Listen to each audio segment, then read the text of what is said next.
Prince Harry's testimony against associated newspapers was supposed to be ANL's big moment, a chance to grill the royal and poke holes in his case.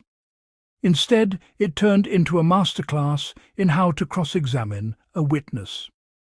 ANL's barrister spent a mere 2 hours questioning Harry, conveniently avoiding 10 of his 14 cited articles entirely, before abruptly ending the cross-examination like someone fleeing a burning building. The strategy was transparently weak. Try to paint Harry as buddies with royal reporters like Katie Nicholl and Rebecca English, suggest he should have complained years ago, and hope he'd crumble under pressure. Spoiler alert, he didn't. Harry systematically dismantled their flimsy narrative, making it crystal clear that these journalists were never his friends, just work acquaintances he was forced to tolerate as part of his royal duties. When ANL's lawyer tried the "but you emailed Rebecca English" gotcha moment, Harry calmly explained those were courtesy calls arranged by Kensington Palace, one to thank her for a correction, another to express condolences. The notion that showing basic human decency equals friendship is apparently lost on these people. And Katie Nicholl? Harry bluntly stated she wasn't part of his social circle, just a groupie who crashed events his actual friends attended. The emotional peak came during his own barrister's questioning, when Harry's voice cracked, describing how ANL had made Meghan's life an absolute misery. A raw, genuine moment that exposed the real human cost of tabloid harassment.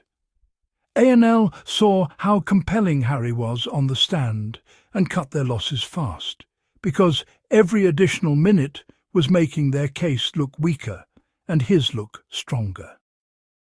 ANL's collapsing defence and desperate strategy. ANL's defence strategy is crumbling before our very eyes, and honestly, it's spectacular to watch. They gave abbreviated opening statements on Tuesday, then pulled a fast one by demanding Harry be called to the stand a full day early, a move that screamed desperation rather than confidence.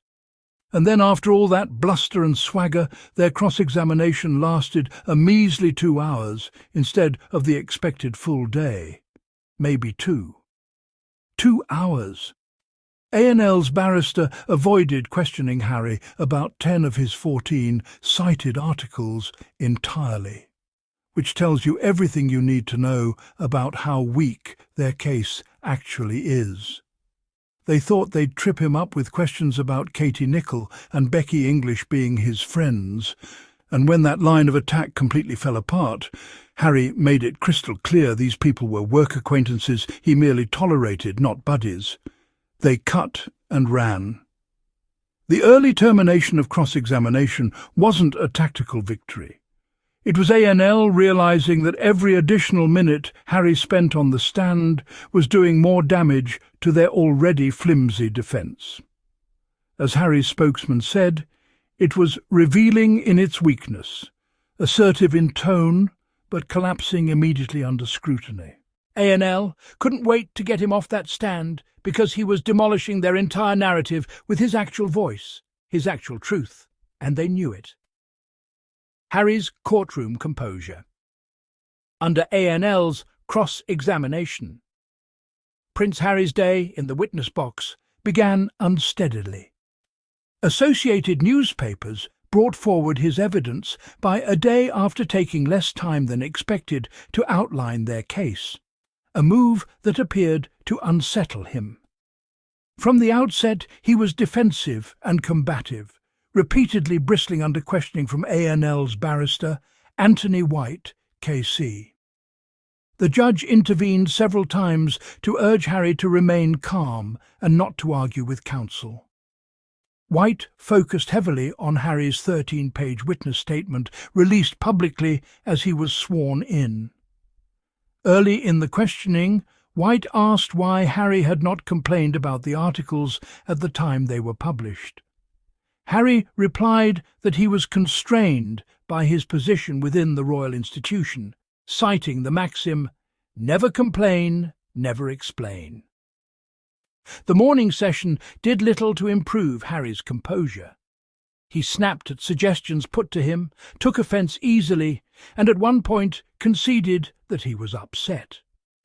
After the lunch adjournment, Harry appeared calmer and more controlled. The afternoon session focused largely on timelines, with White seeking to establish that Harry had sufficient knowledge years ago to bring complaints earlier, raising potential limitation issues. Harry responded that, given the institution he was then part of, complaining would not have been acceptable or even an option. Disputed relationships with royal reporters. Harry firmly rejected claims of friendship with Rebecca English and Katie Nicholl, making it crystal clear from the witness box that these journalists were work acquaintances, not part of his social circle. When ANL's lawyer tried to suggest Harry had a good relationship with Daily Mail royal correspondent Rebecca English, Harry openly scoffed, showing visible contempt at the suggestion. He was equally dismissive about Katie Nicholl, now royal editor of Vanity Fair, telling the court she was not part of his social circle and merely appeared at events attended by his friends. She was a groupie hanging around parties, nothing more. Harry described ANL's reporting on Chelsea Davy as creepy, a characterization that underscored the uncomfortable reality of how these journalists operated. ANL's entire strategy to establish friendly relationships between Harry and their reporters failed spectacularly under scrutiny, crumbling the moment Harry was given the opportunity to set the record straight. These people deluded themselves into believing that Harry was their friend, mistaking basic politeness and professional courtesy for genuine friendship, and were truly hurt by his 2019 statement calling them out.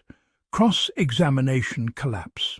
If ANL's lawyers thought they were going to nail Harry to the wall with their cross-examination, they were sorely mistaken. Anthony White's questioning was all bark and no bite. Assertive in tone, but collapsing the second Harry pushed back. White tried to establish that Harry was besties with Katie Nicholl and Rebecca English, as if being polite to journalists or taking a work-related photo made them part of his inner circle. Harry wasn't having it, and he made that crystal clear. The lawyer also attempted to make something of Harry's flippant email remark about guaranteeing the Sun, or Daily Mail, was behind a burglary, trying to prove Harry had prior knowledge of unlawful activity. But Harry explained it was just an offhand comment, and the blow didn't land at all. After just 2 hours, when they were supposed to grill him for an entire day, maybe 2, White abruptly ended his questioning. They didn't even touch 10 of Harry's 14 articles. It was revealing in its weakness, as Harry's spokesman later noted. ANL clearly realised that keeping Harry on the stand was only damaging their own case, so they cut their losses and ran. After all that build-up, that's all they had? The prince walked out with his head held high, and ANL's strategy lay in tatters. Harry's emotional re-examination. David Sherborne's re-examination allowed Harry to address the human toll of this litigation in a way ANL's lawyer had carefully avoided. Harry described the experience as not great, calling it a repeat of the past, a recurring and traumatic experience. You can hear the exhaustion in those words, the weight of fighting the same battle his mother fought, except this time it's his wife being targeted. He made it clear that all he had ever sought was an apology and accountability from ANL, not some massive payout or dramatic victory, just basic human decency and acknowledgement of wrongdoing. The emotional climax came when Harry spoke about how ANL's conduct during the litigation had made Meghan's life an absolute misery. As he said that word, misery, his voice cracked and he lowered his head. That moment right there, that crack in his voice, that's what this whole thing is about. Not some legal technicality or statute of limitations argument, but a husband watching the woman he loves be tortured by a media machine that refuses to stop, refuses to apologize, refuses to even acknowledge that what they've done is wrong. Impact on Meghan and the couple's life. What Harry made crystal clear in his emotional testimony is that ANL didn't back down after his 2019 lawsuit. They doubled down. The reporting became more degrading, more racist, more cruel. Instead of reflecting on their behaviour, ANL ramped up their attacks, making Meghan's life an absolute misery as Harry's voice cracked when he spoke those words. And let's be real here. Harry's life has been commercialised since he was a teenager, his every move treated as content to be packaged and sold. But what he and Meghan were fighting for was basic human decency, the right to not have their private life treated as open season for tabloid consumption. They weren't asking for special treatment. They were asking to be left alone, to not have their relationship weaponized for clicks and profit. The fact that ANL's conduct actually got worse during the litigation tells you everything you need to know about their vindictiveness and their desperate need to maintain their parasitic business model. Media and public reaction. The British live bloggers were absolutely clutching their pearls over Harry's testimony, gasping about how the judge had to gently remind him not to argue with ANL's lawyer, like, heaven forbid, the Ginger Prince actually push back against sneaky lies and smears in real time. But what these pearl clutchers missed entirely was that Harry's refusal to let those snide asides slip by only demonstrated his strength and conviction. And here's what really matters. After that abbreviated 2-hour cross-examination, which ANL's lawyer clearly wanted to end as quickly as possible, Harry walked out of that courtroom with his shoulders back, his head held high, and his freedom strut completely intact. The weakness of ANL's defence became increasingly apparent to everyone watching. If they had a strong case, why rush him off the stand? Why avoid 10 of his 14 articles entirely? Meanwhile, actual legal experts were singing a very different tune than the British press pack. A media lawyer's analysis praised Harry as extremely intelligent, articulate, and genuine. So much so that ANL realised continuing to question him would only damage their case further. His mother would be so proud of him for standing his ground like that. ANL's crumbling defence and what comes next. What's increasingly hard to believe is how is ANL going to stretch this out for another 8 or 9 weeks? That's how long the trial was supposed to be, only after 6+ years. It looks like ANL is largely capitulating. Is this all they have?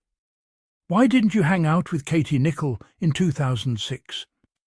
Did they expect Harry to clam up and not fight back when they tried to push lies about how he was super tight with Becky English and Katie Nicholl?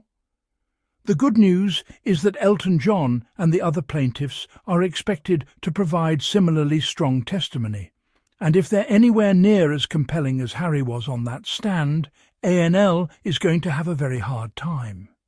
At the end of the day, the judge will make his determination about liability based on the evidence of unlawful information gathering.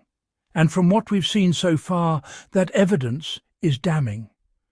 Harry's performance in court suggests that the plaintiffs have a real shot at victory in this case. And honestly, after everything these people have put him and Meghan through, they deserve it.